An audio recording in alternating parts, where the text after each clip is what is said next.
Hello. This is the first video in a series I'm gonna make to explain to you how to work with Amunets Dungeon Assets.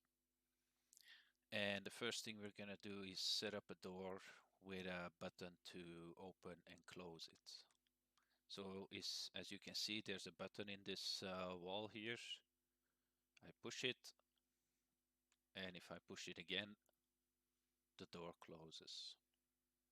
So what you need to make this setup is just 6 basic items from the admin panel, and I will show them to you now. So the first one, this one is not correct.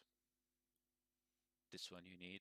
So the first one you need is a foundation, a ADA trigger target, door frame stone, a door, button large, and then a wall which will hold the button. I will set it up quickly.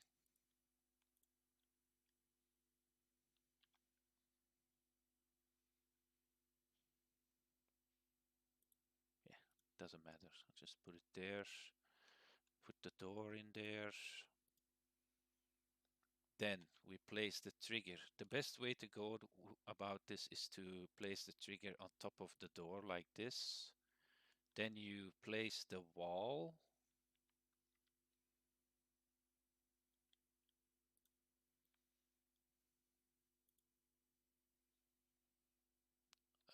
You place the wall. Why doesn't it? Okay. And as you can see, there's a front and a back on it. I think it's like this. Then you place the button in there. You see it goes automatically in there, and you click. You hear the sound that it's in there. Now to set this up,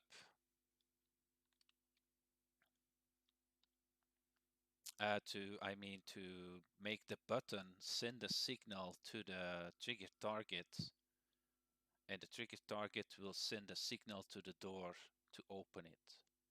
That's basically the way it goes. And you need a pen and paper for that, because if you are going to set up multiple doors that are being used by buttons to open and close, you need to write down which trigger, which button sends a signal to which door. Well, I say it wrong actually. You just have to make sure that you write down which button interacts with the trigger target, and the trigger target will then trigger anything in the vicinity of this trigger. And you have to understand that if the trigger is placed like this, the range of this trigger is half a foundation this way, half a foundation that way. It's basically in the center of a foundation. That's how it's designed. Halfway this way, halfway that way. And then also know that the range of this trigger goes below the foundation. So it's like, if you look at my screen, it's like 1 centimeter under the line of the floor. That's to trigger hatches and traps and all kinds of things. But just remember this. And then now we are going to see how to program this. So once you place the button in the wall, you interact with it and you go to edit. As you can see, it says here, trigger name self. That means this is the name of the trigger that is on top of the door. He gets the same name as the button, because the button will send a signal to this trigger. And that's why I said you need a piece of paper. I came up with a system where I start with like this. My first trigger on the entire map I call trigger 1. And now I am on this map on trigger 11.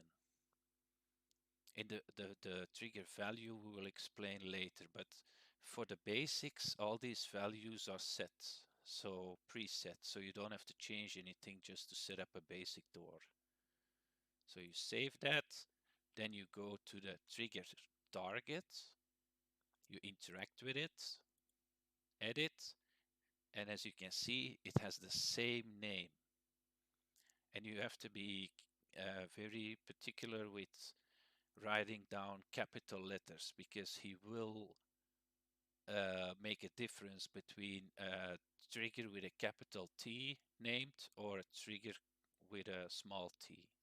So as you can see, it has the same, exactly the same name as the button on the wall here. You save that, and then you push the button and the door opens. Push it again and the door closes. That's it for this video. Thank you for watching.